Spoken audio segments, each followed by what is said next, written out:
All right, guys, so we got a video sent in by a subscriber, Colton. Shout out to you, Colton. He is a 24-year-old carpenter. Him and I have discussed the trades quite a bit, and he sent me this video from the John Dotson, who I do follow on Instagram. I'll link the original video in the description, of course. He talks about why people are leaving the trades faster than they're coming into the trades. This is right up my alley, and I've got a lot to say. Get your popcorn, make yourself comfortable. Let's get into this. Someone just sent me a video, and it kind of got me thinking. This is going to be a little controversial, so put on your big boy pants, and if the shoe doesn't fit, don't put it on your foot. But a lot of people have been circulating videos that are like, there's more people leaving the trades than are entering the trades. And there's a ton of reasons for this, and I could go for hours about what's happening here. But one thing that I would like to put on you guys, and it's your guys' fault, I'll just say it how it is, it's your guys' fault, is that I feel like construction is the only industry where people feel like they can nitpick your every price and tell you how much you're worth, not knowing a damn thing about what you do. For example, you don't go to your dentist and say, hey, if I drill out my cavity, can you come in and fix it after? Right? Oh, like what is the breakdown of the broccoli? When I go to the grocery store, what was the charge of freight to get the broccoli here? And how much did you pay in labor to have that broccoli picked? And what about the pesticides? Can I get a price breakdown on that? And then you find out that it was 75 cents to get the broccoli to your grocery store, but you have to pay $1.25. So then you want to haggle down to 85 cents because you only think they deserve X amount of profit. That's what construction deals with every single day. And at some point, people are just sick and tired of it. I know I was. The reason I stepped away from doing restorations, remodels, and new construction was I felt like the bad guy all the time. Like, hey, it's going to be $500,000 to get this house done. I'm like, okay, can you send me a breakdown? And I used to in the beginning. I do not recommend it. Don't send breakdowns. Before he goes any further, yes, do not send breakdowns. I have dealt with and encountered countless people that are scamming. They want you to come in my case, measure the roof, check the roof out, do the brain work behind how this job should play out, what to use, but they don't know how to measure the square footage. They don't know how to calculate the different types of metal and what needs been, how the ventilation. They want you to come in and do the brain work, give them this free estimate, and they say something like that. Can you just give me a material list and I'll get the materials? No way. Because these people can easily source cheap labor that doesn't give a damn about the quality of the work, the same way these cheapskates don't care about the quality of the work. They can source that labor, but they need you to come in and do the brain work. Do not give people lists. I'm sorry.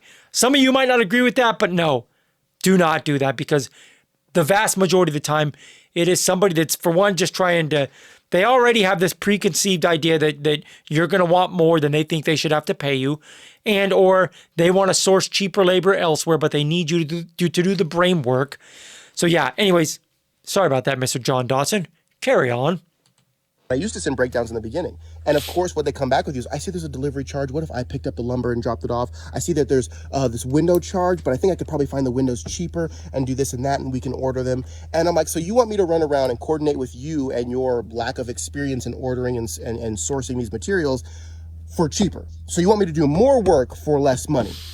And no one, it seems, no consumer of construction, of new build, of a restoration, understands that it's not just us showing up and doing the job. It's the skills to do the job, the tools, the equipment, the vehicles, the insurance, right, the healthcare, all this other stuff that compounds for us real builders and contractors. Yet you question everything. You question everything. You make us feel, you change your mind on what you want to do, and then you want us to just get it done because you're already here. I'm sorry, Susan? You think I just work? Do you go to your doctor and be like, I need shoulder surgery, but while you're at it, can you get my knee done? It's ridiculous, and it's disrespectful in my opinion. It's why I hated being a contractor for a lot of consumers. And I had about 50 solid clients, or 50% solid clients, 50% not so great. And it comes down to how you curate and how you get clients. So there's some error on my part too. I'll take responsibility for that. But overall, I feel like a lot of people don't want to step into it because we're just treated like absolute garbage by the people who need our skills the most, but they don't value it. They don't value it. Well, construction is just as valuable as having, a dentist, right? It's something that you don't have the skills or tools to do, and we do, yet you feel like you can question us, but you'll pay whatever for the person in the office.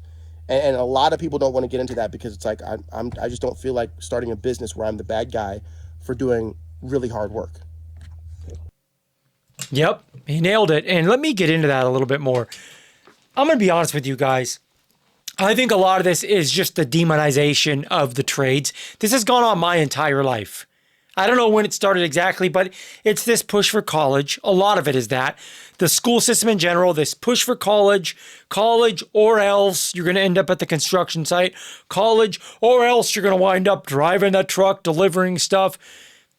That rhetoric has been pushed my entire life, and no, I'm not going to say nobody. A lot of people don't respect the trades anymore. They look at it as lesser. And it's just that in itself, coupled up with this new Amazon mentality, this new everything is one click away. Order it for as cheap as possible, by the way. Order it for as cheap as possible. It is here within hours, maybe the next day. They get what they want when they want it. Everything is instant. The instant gratification of the internet in itself. And that just does not translate into the trades. It doesn't. It's not how things work. Being in the roofing industry, we've dealt with many times customers that are just so entitled, so pushy, so just hard to deal with. They will blow your phone up about getting started and you tell them, I can't tear your roof off when we have a thunderstorm rolling in about an hour. I don't care. You told me you would start Tuesday. It's like these people just, they're very entitled and whiny and just... It's a lot of things. It is a lot of things. You got the manufacturers being slimier and slimier. The manufacturers are making more and more money. Suppliers are making more and more money. And the contractors and or workers are expected to just do more and more for less and less. We are the ones that are rolling over and doing backflips to try to undercut each other or shave pennies in half and save money here and save money there.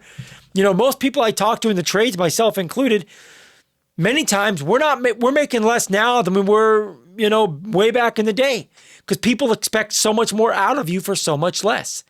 And it's kind of a race to the bottom. It's kind of a race to the bottom, if I'm being honest. And I love what I do. I love the physical work, but I don't like dealing with the people. I don't like dealing with the very entitled, very I want it now people. It's just, it makes it, it's just not worth it. Most of the time, when you step back and think about the amount of headache and strife that goes into doing a job or just from start to finish, it's just not worth it. It's really not, and that's a sad thing. And I think that unfortunately, most young people are seeing that in many ways, the juice isn't worth the squeeze. So why would you do this physically exhausting jobs, when the respect isn't there like it should be? The money's kind of not there like it should be in some cases, depending on where you're at and what you're into. There's an asserted effort. There has been an effort to try and demonize the trades, I think, to promote higher education. But it is, it's backfiring because the trades are very important. All of these skills are very important.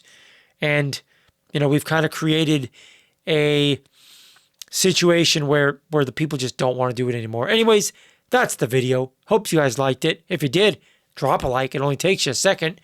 Subscribe to the channel if you haven't already. And until next time, guys, I'm going to leave you the way that I always leave you. Take your vitamins, hit the gym, and always stay improving. That's very important.